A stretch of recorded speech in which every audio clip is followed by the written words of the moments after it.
Ty, here we are. You predicted it 3 months ago. You came on the show. You predicted how you thought the Supreme Court would rule in the Colorado case. Lest anyone forgot, here is Ty Cobb 3 months ago. I think it could be 9-0 in the Supreme Court for Trump. You were right. So what stands out to you, Ty, in the actual opinions?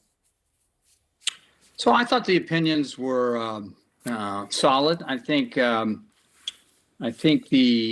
court picked a path that brought about unanimity by focusing on the federalism aspects, making it clear that a decision to bump a presidential candidate from a state ballot was a uniquely federal decision. Whether a former president could be disqualified, uniquely federal decision. Yes. And I think they're 100% right. It's 9-0. Nothing nothing really to argue about there. The argument that they have over whether the court went too far, as Amy Coney Barrett made it clear, that's understandable. She agrees that they went too far. Yeah. On the other hand, they didn't go radically far, and Congress is the only entity mentioned in Article 3 that could have enforcement authority. You'd have to really reach out to derive authority elsewhere. So I don't think you can quarrel necessarily about the opinion being, radical in any way. The incremental steps that they took to enforce the perception that only Congress could act, I think, was the right move. On the other hand, there's, as Amy Coney Barrett said, the most important takeaway here is the unanimity.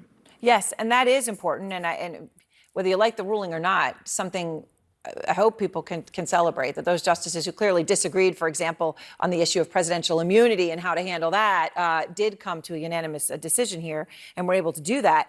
But this issue of insurrection, and obviously sure. You had, I know you weren't expecting them to weigh in on that, but were you surprised at all that they didn't? Obviously, as you point out, staying very narrowly on the issue of federalism here and not weighing in on the issue of whether the former president was an insurrectionist, when given the schedule and the calendar here, we may get no ruling from the court that has anything to do with his role in January 6th.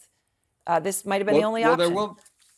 No, you're 100% right, Aaron. And as always, this is a situation where they had no reason. Once you decide that the state court had no authority to act, whatever they did is irrelevant.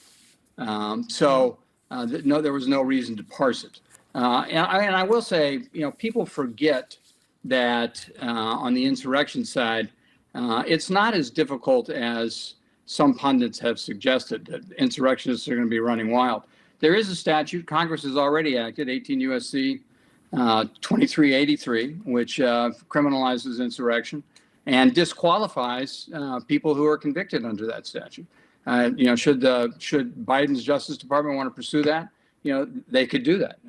Likewise, keep in mind that the January 6th committee interpreted the statute, interpreted the Section 3 issue identically with the Supreme Court and recommended that Congress take action under that amendment to A, declare an insurrection, and B, disqualify Trump. Now, Speaker Pelosi would not let that come to the floor, largely people suspect because she wanted to have Trump to kick around in this election. But Congress did at least suggest that they should proceed that way through the January 6th Commission.